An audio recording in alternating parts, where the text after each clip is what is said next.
Good evening, everyone. Welcome to News Crayon. I hope you're all good. So, I am Prachi Priyadarshini and I am bringing you the news analysis for the 4th of February 2021. So, let's see what we have in news for today. The first news is about the environment, related to your environment. It says that Kali Valley wetlands to be converted into bird sanctuary. Now, what is this Kali Valley wetlands? कहाँ पे है ये और bird sanctuary में क्यों convert करना है? तो तमिलनाडु स्टेट में विल्लुपुरम डिस्ट्रिक्ट है जहाँ के एडमिनिस्ट्रेशन ने एक डिक्लेरेशन इशू किया है which seeks to convert this Kaliveli wetlands into a bird sanctuary. Okay, और ये डिक्लेरेशन किस एक्ट के अंतर्गत इशू हुआ है? It is issued under the wild life protection act of 1972. Now this is the eastern side of India. This is Tamil Nadu state and here is this Kali Valley lake. Now few facts about this lake. It is spread over an area of 670 square kilometers and it is the second largest brackish water lake in South India. Now what is this brackish water? Brackish water जैसे कि जो हम पानी पीते हैं that is fresh water. उसमें कोई भी salt content नहीं होता, वो खारा पानी नहीं होता है. बट अगर सी वाटर को हम देखें तो वो बहुत ही खारा होता है. Now brackish water is somewhere in between. इसका जो सैलाइन कंटेंट है दैट इज जो नमक का कंटेंट है वो सी वाटर से थोड़ा कम होता है बट फ्रेश वाटर से थोड़ा सा ज्यादा होता है. तो ये डायरेक्टली पीने के काम नहीं आता है. तो काली वैली जो है वो second largest brackish water lake है and the first largest lake is the Pulicat lake. Okay, so it is located near to the Marakkanam on the east coast road of the Kali Valley Lake. And the Kali Valley Lake Bay of Bengal में कैसे connect होती है? Through Uppukali Creek and the Idayanthittu Sanctuary. इसके through वो जो creek is a narrow passage of water. तो narrow passage water जो उप्पुकली creek है वो काली वैली को Bay of Bengal से connect करता है. Now the southern part of wetland was declared a reserved land in the year 2001. Okay, so now why it is being converted into a bird sanctuary? तो bird life international और Indian bird conservation network ने एक report निकाली थी, publish करी थी 2004 में, जिसमें ये पता लगा था कि काली वैली वेटलैंड्स जो है वो 20,000 बर्ड्स को सपोर्ट करता है हर ईयर. मतलब there are so many migratory birds जो कि यहाँ पर आती हैं और ये लेक जो है it also serves as a feeding ground for them. Most of the birds like who are coming from cold subarctic central Asian region and also the Siberian region, जैसे कि black tail godwits है, white stork है, ruff है, dublin है, ये सारी birds जो हैं इनको ये काफी feeding ground और home provide करता है. तो अब अगर इसको बेनिफिट क्या होगा अगर हम इसको बर्ड सैंक्चुरी डिक्लेयर कर देंगे? The benefit will be that it will ensure that no construction takes place in the surroundings and it will help in maintaining the natural biosphere and biodiversity of the area. और jobs भी create होंगे, tourism बढ़ेगा और wetlands have a large area that will help in recharging the ground water table. Okay, so these are the benefits. Now what is a wetland? तो wetland वहां पर अकर होता है कोई भी जगह जहां पर वाटर जो है वो लैंड से मिलता है, that is known as a wetland. ये मैनग्रोव्स भी हो सकते हैं, मार्शेस भी हो सकते हैं, rivers, lake, deltas, flood plains, flooded forest, rice fields and even the coral reefs, ये सभी वेटलैंड्स के अंडर आते हैं. वेटलैंड्स जो है हर कंट्री में होते हैं और हर क्लाइमेटिक जोन में होते हैं, पोलर रीजन्स में भी, ट्रॉपिक्स में भी और high altitudes to dry regions. You can find wetlands everywhere, basically the point where the water meets land. Okay, I hope I made this quite clear to you. The next news is about lithium deposits found in Karnataka.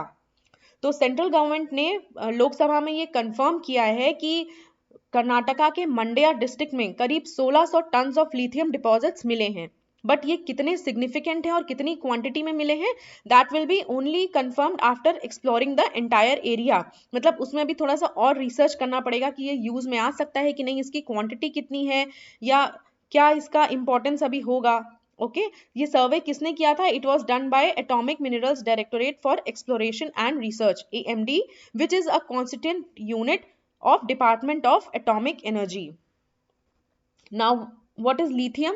Lithium जो technology है उसके लिए बहुत ही, जो नई technologies हैं उसके लिए बहुत ही एक सिग्निफिकेंट एलिमेंट है क्योंकि ये सेरामिक्स, टेलीकम्युनिकेशन, ग्लास और एरोस्पेस इंडस्ट्रीज में हेविली यूज होता है. और लिथियम के और भी यूजेस हैं, लाइक मोबाइल फोन के लिए जो ऑप्टिकल मॉड्यूलेटर्स होते हैं उसमें लिथियम आयन की जो बैटरीज बनती हैं उसमें हाई एनर्जी एडिटिव्स, और रॉकेट प्रोपेलेंट्स के लिए, और and also as a lubricating grease. It is now being used as a converter to tritium and used as a raw material in fusion reaction. अभी India को अपनी battery supply के लिए बहुत सारा रिलाय करना पड़ा है, जापान, चाइना, ताइवान, इन सारी कंट्रीज पे काफ़ी ज़्यादा रिलाय करना पड़ रहा है, बिकॉज द सेम थिंग कि हमारे जो इम्पोर्ट्स है वो काफ़ी ज़्यादा बढ़ रहे हैं. तो उसको अगर ये लिथियम यूज में आ जाता है तो हमारी जो अदर कंट्रीज पे डिपेंडेंसी है वो काफ़ी कम हो जाएगी. और पहला लिथियम प्लांट गुजरात में 2021 में सेट करने का प्लान है, and this refinery will be set up with the help of investment of around 1000 crore which will be made by the Manikaran Power Limited. Okay. The next news is cyber crime data presented in Parliament by Home Ministry. Now the Ministry of Home Affairs has informed Parliament that जैसे जैसे internet का use increase हो रहा है उसी rate से करीब cyber crime के इंस्टेंसेस भी काफ़ी बढ़ रहे हैं. और ज़्यादातर साइबर क्राइम केसेस किस एरिया में आ रहे हैं? They were of sexual exploitation and spread of hatred. और पार्लियामेंट में जो डेटा प्रेजेंट किया गया है उसके अकॉर्डिंग 93,000 केसेस साइबर क्राइम के जो 93,000 केसेस हैं they are related to sexual exploitation and spread of hatred between 2017 और 2019 के बीच में 93,000 केसेस आए थे जो कि सेक्सुअल एक्सप्लॉयटेशन और हेट्रेड को बढ़ावा देने वाले थे. These crimes took place with the motives of fraud, personal revenge, piracy, sexual exploitation, inciting hate, and stealing information. Now, NCRB also highlighted that 21,796 cases of cybercrime were registered in the year 2017, and this number rose steeply to 44,546 in the year 2019. Now, what is this NCRB? NCRB is an Indian government agency which is headquartered in Delhi and is responsible for collecting and analyzing the crime data. It works under the aegis of Ministry of Home Affairs, and the data are analyzed in accordance with the IPC. Now, it was set up in the year 1986 on the recommendation of the Task Force and National Police Commission. So basically NCRB यहाँ पर discuss हुआ है, तो आपको इसका पता होना चाहिए background, as I am telling in my every video. जब कोई भी ऑर्गेनाइजेशन या कोई भी डिटेल आता है, कोई भी ऑर्गेनाइजेशन आता है तो उसका डिटेल आप ज़रूर पढ़ लीजिए. And secondly you need to know कि साइबर क्राइम किस रेट से बढ़ रहा है. All right, this will help you in framing your answers also. So now the budget news. Budget news में अगर हम हेल्थ की बात करें, हेल्थ सेक्टर में, so a important glaring fact is that कि न्यूमोकोकल वैक्सीन है जो कि 100% इंडिजिनसली मेड है, बिल्कुल मेड इन इंडिया प्रोडक्ट है. वो जो 5 स्टेट्स में अवेलेबल था अब वो पूरे कंट्री में रोल आउट होगा, सभी स्टेट्स और यूनियन टेरिटरीज को कवर करेगा, जिससे कि हम 50,000 से ज़्यादा बच्चों की डेथ्स को, हर साल बच्चों की डेथ्स को हम कंट्रोल कर पाएंगे. Okay. And the next heading is about this railway infrastructure. Railway को अराउंड 1,10,055 करोड़ का बजट सैंक्शन किया है, और जिसके लिए इंडियन रेलवे ने एक प्लान चॉकआउट किया है, that is the national rail plan, जिससे कि वो 2030 तक रेलवे सिस्टम को फ्यूचर रेडी बना लेंगे. और it will bring down the logistic cost for our industries at the core of the strategy to enable make in India. Now ये future ready बनाने का मतलब क्या है कि मेक इन इंडिया को सपोर्ट करना. अब कैसे मेक इन इंडिया को सपोर्ट करेंगे? It is expected that the Western Dedicated Freight Corridor and Eastern Dedicated Freight Corridor will be commissioned by June 2022. Now you must understand that Make in India government का एक flagship programme है जिसमें कि वो indigenisation पे काफ़ी emphasis देते हैं. ओके. तो अभी आपको पता है कि अगर कोई भी चीज़ इंडिया में बननी है तो उसका बनने से लेकर के जो फाइनल प्राइसिंग तक का प्रोसेस है वो तभी यूजफुल होगा जब उसका प्राइस जो है कम हो, मतलब इतना भी ज़्यादा ना हो कि लोग उसे खरीद ही नहीं पाएं. और प्राइस कम कैसे होगा? अगर उसका प्रोडक्शन कॉस्ट कम आएगा. Now suppose I am giving you an example कि अगर एक कार को बनना है इंडिया में तो उसका जो पार्ट्स हैं वो सभी एक ही जगह असेंबल नहीं होते. दे में कम फ्रॉम सपोज से विशाखापट्टनम, क्योंकि वहाँ पर पोर्ट है, वहाँ से आ सकते हैं, या बॉम्बे से आ सकते हैं, या एनी XYZ प्लेस।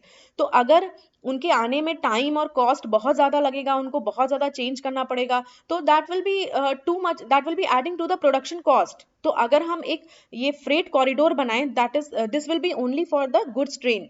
तो अगर हम एक ऐसा वेस्टर्न डेडिकेटेड फ्रेट कॉरिडोर और ईस्टर्न डेडिकेटेड फ्रेट कॉरिडोर ये बनाने का प्लान है बाय जून 2022, जिसमें कि जो गुड्स ट्रेन के लिए खाली ये वर्क करेगा, और इससे जो है जो हमारा भी जो भी रॉ मटेरियल है वो इंडस्ट्रीज तक जल्दी और काफी कम कॉस्ट में पहुंचेगा। तो in a way it will be a very good move to support make in India. Okay, I hope this news was clear. So that was all for today. I hope you liked the presentation. So see you all tomorrow, and thank you so much for watching.